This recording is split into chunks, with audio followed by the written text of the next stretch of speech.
Welcome to this remarkable war survival chronicle, where forgotten civilian wisdom met the collapse of armies and nations.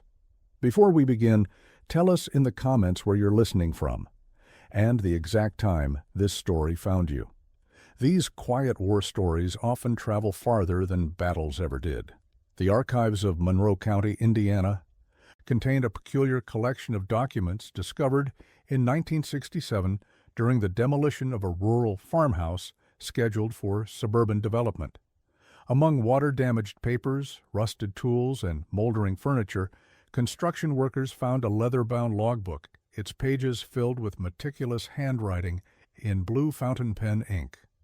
The entries span 14 months between March 1946 and May 1947, chronicling the daily routines, resource management, and survival strategies of a woman identified only as M. Haverhill in official correspondence from the local Veterans Administration office.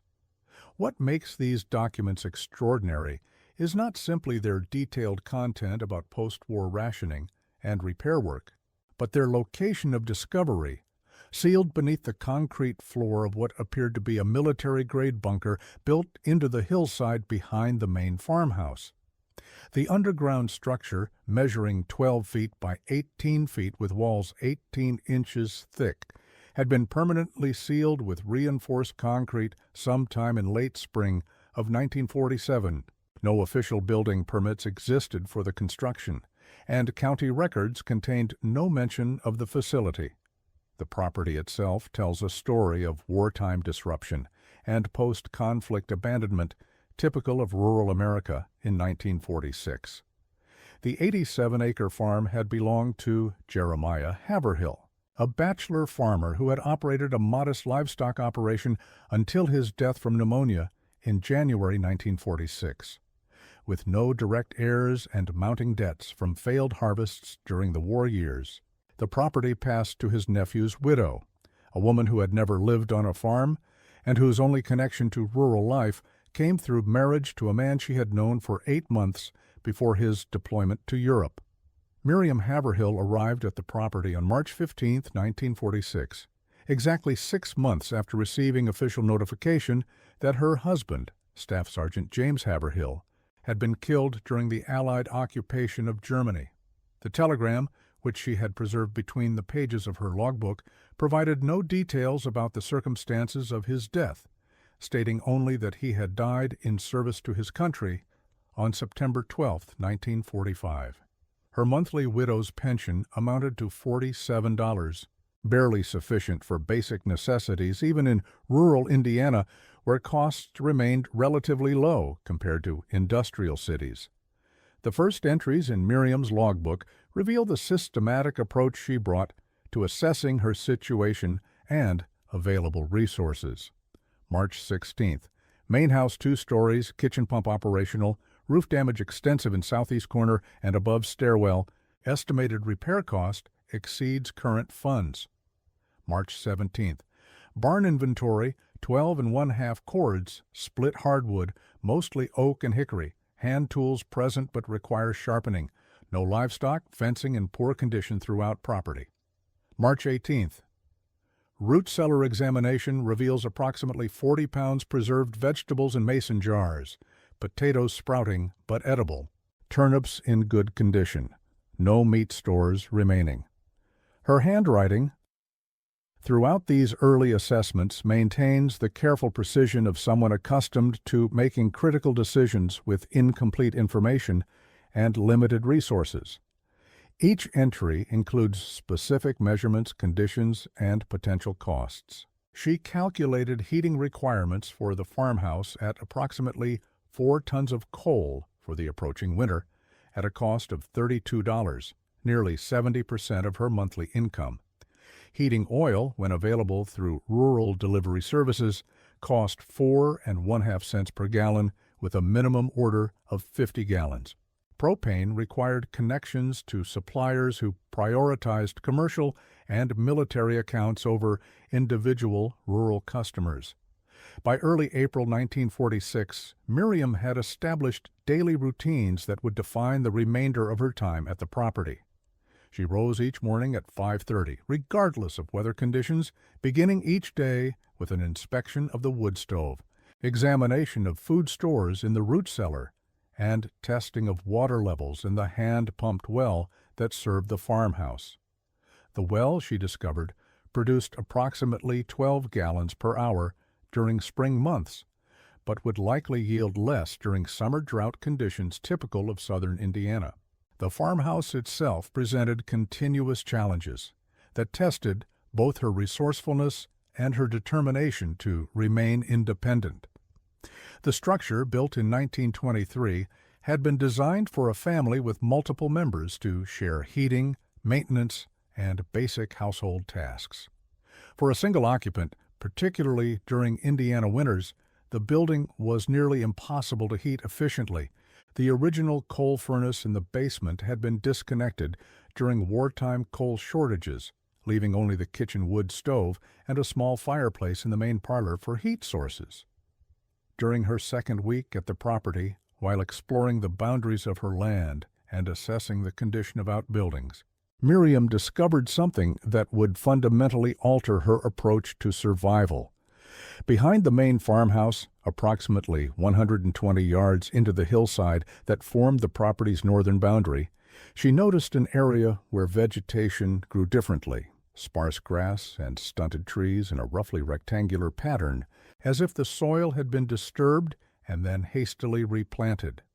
Clearing away brambles, volunteer saplings, and accumulated debris revealed evidence of recent excavation, concrete steps descending at a 45-degree angle into what appeared to be a military bunker. The entrance had been concealed but not sealed, with a heavy steel door that moved on well-oiled hinges despite showing signs of weathering.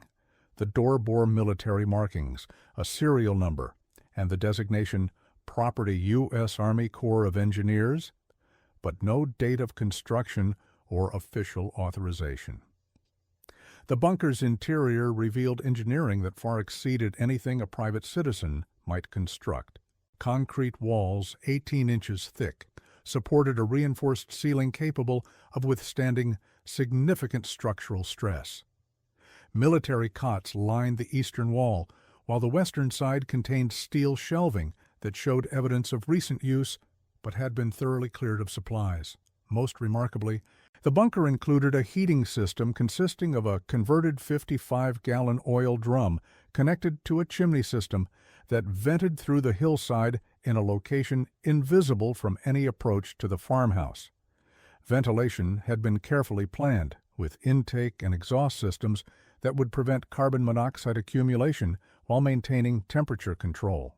The floor showed staining patterns suggesting long-term occupancy, and careful examination revealed that electrical lines had been run from the main farmhouse to provide basic lighting.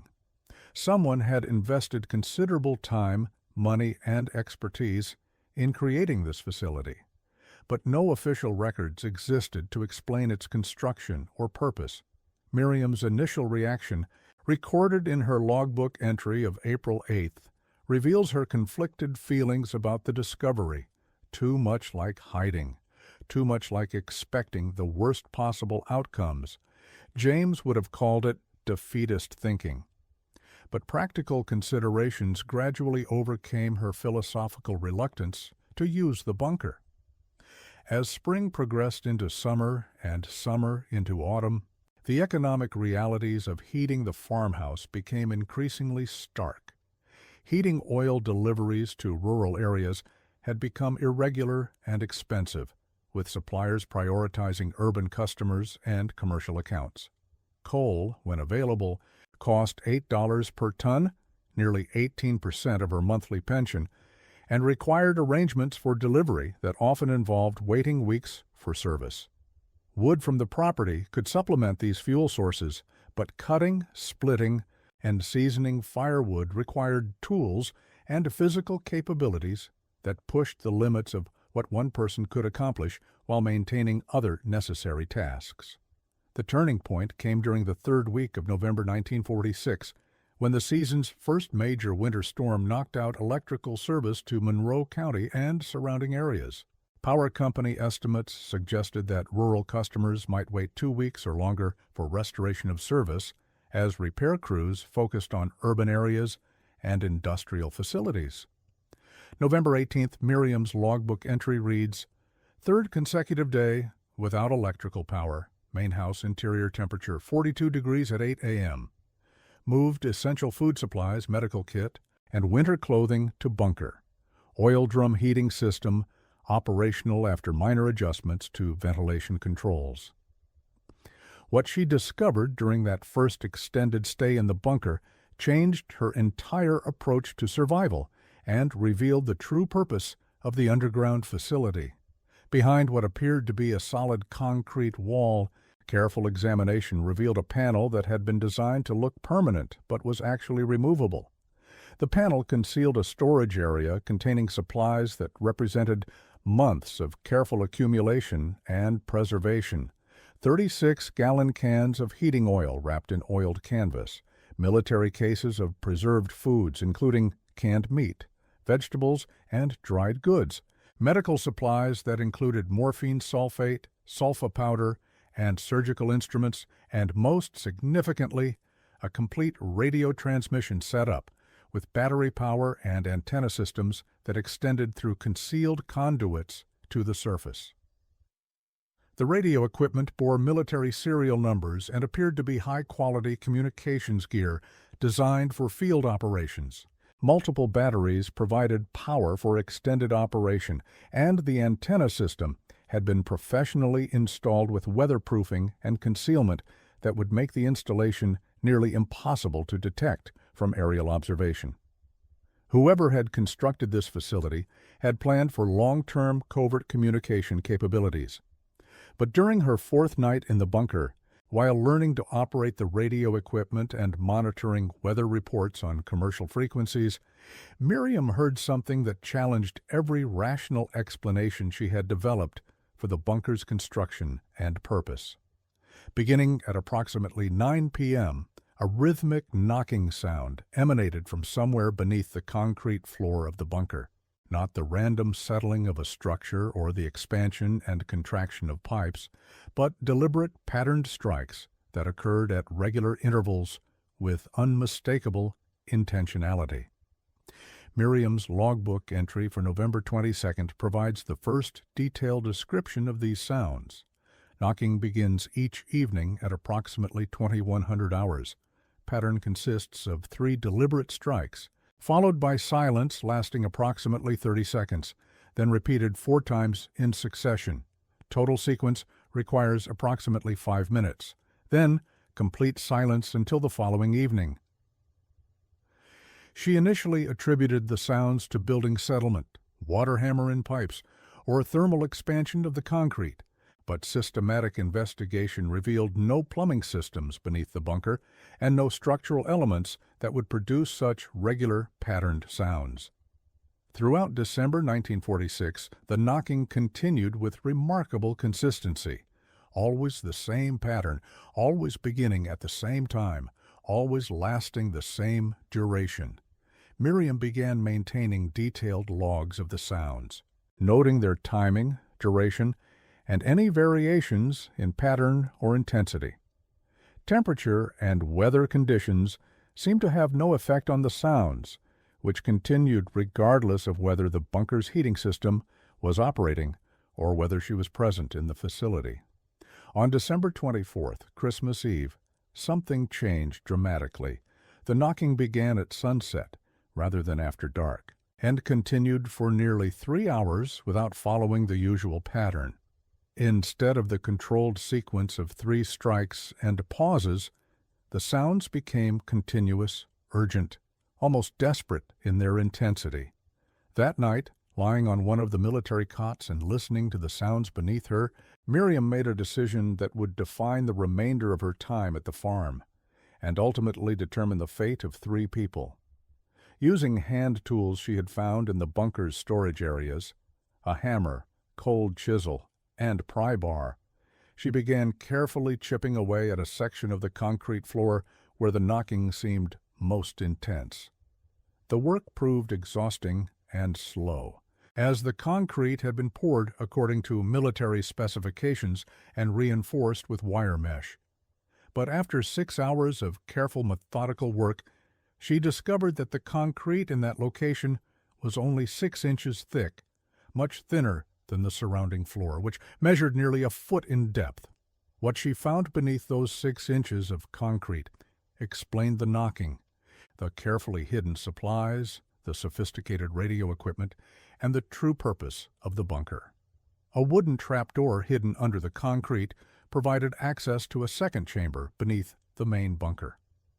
This lower chamber, smaller than the main facility but equally well constructed, contained 2 additional military cots and clear evidence of recent habitation. Empty food tins with dates from late 1946, wool blankets, personal effects, and letters addressed to 2 men whose names would become central to the moral questions that defined Miriam's remaining months at the farm. The men hiding in the chamber beneath the bunker were Corporal Dennis Kowalski, age 23, from Detroit, and Private First Class Luis Mendoza, age 19, from San Antonio. Both had been stationed at Camp Atterbury, a military installation located approximately 40 miles southeast of the farm, where they had been undergoing medical treatment for wounds sustained during combat operations in the Pacific Theater. Kowalski suffered from a lung injury caused by shrapnel during the Battle for Luzon, while Mendoza had been diagnosed with what military psychiatrists classified as combat fatigue, a condition that, in 1946, often resulted in dishonorable discharge rather than treatment. Both men had made the decision to desert rather than face military tribunals that they believed would result in imprisonment or dishonorable discharge. Desertion during wartime remained a capital offense, and even during the transition to peace, military justice continued to treat unauthorized absence as a serious crime. The bunker represented their attempt to avoid capture, while their legal situations might resolve through political changes or administrative reviews that were rumored to be forthcoming for soldiers with combat-related psychological injuries. Miriam's decision to provide aid rather than report their location to military authorities represents the moral center of this survival story. Her logbook entries from January 1947 detail the systematic development of a care routine that required dividing already minimal resources 3 ways while maintaining operational security that would protect all 3 of them from discovery. Food portions were calculated and recalculated to stretch supplies through the remainder of winter.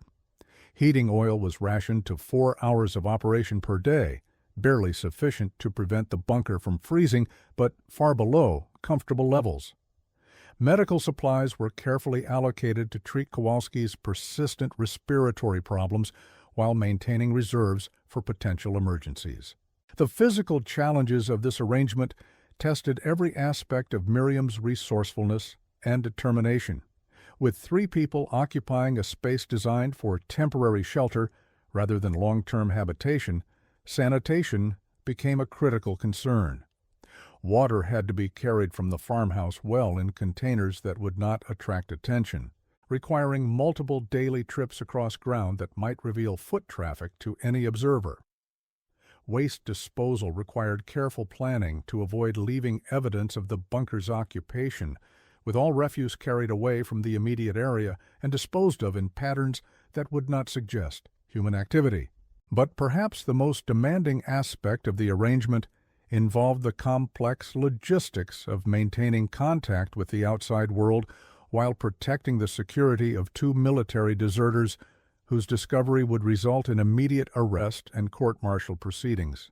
Using the concealed radio equipment, Miriam began establishing contact with informal networks that had developed to assist veterans who had fallen through official support systems or faced administrative problems that threatened their access to benefits and medical care.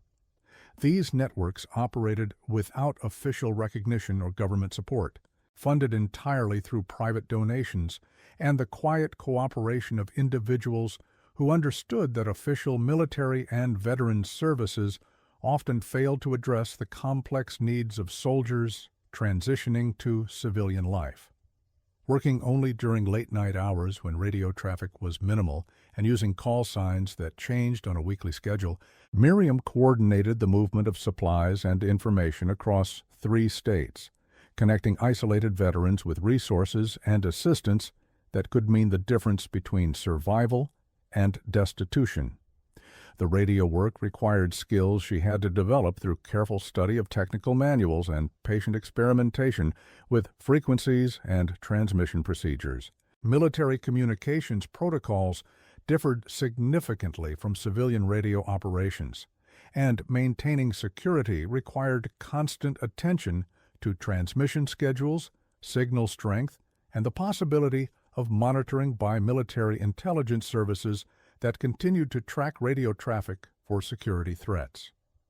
Throughout the winter months, this arrangement continued with a precision that reflected the survival skills all 3 had developed under various forms of extreme stress. Kowalski's lung injury slowly healed through rest, careful nutrition, and protection from the harsh weather conditions that would have complicated his recovery in any other circumstances. Mendoza's psychological condition stabilized in the secure environment Miriam had created, where he could maintain useful routines without the stress of military discipline or the uncertainty of pending legal action. The 3 developed operational procedures that maximized efficiency while minimizing the risk of discovery. Miriam handled all surface activities, including supply acquisition, communication with local merchants, and maintenance of the farmhouse that provided cover for their presence on the property. The men managed bunker maintenance, radio operations during designated communication windows, and the careful management of resources that sustained all 3 through the harsh Indiana winter of 1946-47. But by April 1947, external circumstances began to threaten the security of their arrangement. Military police from Camp Atterbury had expanded their investigation of missing supplies to include a broader examination of personnel who had disappeared from the base during the preceding months. Radio traffic analysis had identified transmission patterns that suggested organized communication networks operating in the region, and investigators had begun correlating these transmissions with reports of unauthorized access to military medical supplies. The investigation focused initially on civilian contractors and base personnel with access to medical facilities, but gradually expanded to include deserters and absent without leave personnel who might have maintained contact with active duty soldiers still stationed at the base. Military intelligence services working with civilian law enforcement had begun systematic radio direction finding operations designed to locate unauthorized transmitters operating in frequencies reserved for military use. Miriam's final logbook entries, dated May 15 through May 18, 1947, describe the careful preparation for what she termed resolution, a planned conclusion to the arrangement that would protect all 3 participants while providing Kowalski and Mendoza with paths toward legal resolution of their military status. Through the network connections she had developed over the winter months, safe passage had been arranged for both men to locations where they could surrender to military authorities under circumstances that would allow their cases to be reviewed by sympathetic commanding officers. Kowalski would travel to Detroit, where a civilian attorney with experience in military law had agreed to represent him without charge, working toward a medical discharge that would recognize his combat injuries and provide access to veterans' medical benefits. Mendoza would return to San Antonio, where family connections and the intervention of a Catholic chaplain familiar with combat trauma cases would support an appeal for medical treatment rather than punitive action. The final phase of the operation required the complete elimination of evidence that might connect either man to the farm or to Miriam's assistance in their desertion. All radio equipment was systematically dismantled, with components buried in separate locations across the property where they would never be found through casual investigation. The entrance to the lower chamber was sealed with concrete mixed according to military specifications, creating a permanent barrier that would prevent future discovery of the space where the two men had sheltered. Personal effects were destroyed except for items that could be safely returned to family members through intermediaries who would ask no questions about their origin. The medical supplies that had sustained Kowalski's recovery were redistributed through the network to other veterans who needed access to medications they could not afford through official channels. On May 19, 1947, Miriam Haverhill left the farm permanently. Her logbook contains no explanation of her destination or her plans for the future, noting only that the property had been sold to a development company that intended to convert the land for residential use. The farmhouse was demolished in 1953 during the construction of suburban housing that transformed much of Monroe County during the post-war economic expansion. The bunker was discovered during the initial site survey for the housing development, but the sealed entrance to the lower chamber remained hidden until the 1967 demolition that revealed Miriam's logbook and the complete truth about the knocking sounds that had led her to discover two men whose names appear in no official military records of desertion or unauthorized absence. Military personnel files, declassified in 1965 under the Freedom of Information Act, confirm that Corporal Dennis Kowalski received an honorable medical discharge in September 1947 and subsequently worked as a factory supervisor in Detroit until his retirement in 1982. Private First Class Luis Mendoza was granted a medical discharge in November 1947 and returned to San Antonio, where he raised a family and operated a small construction business until his death in 1995.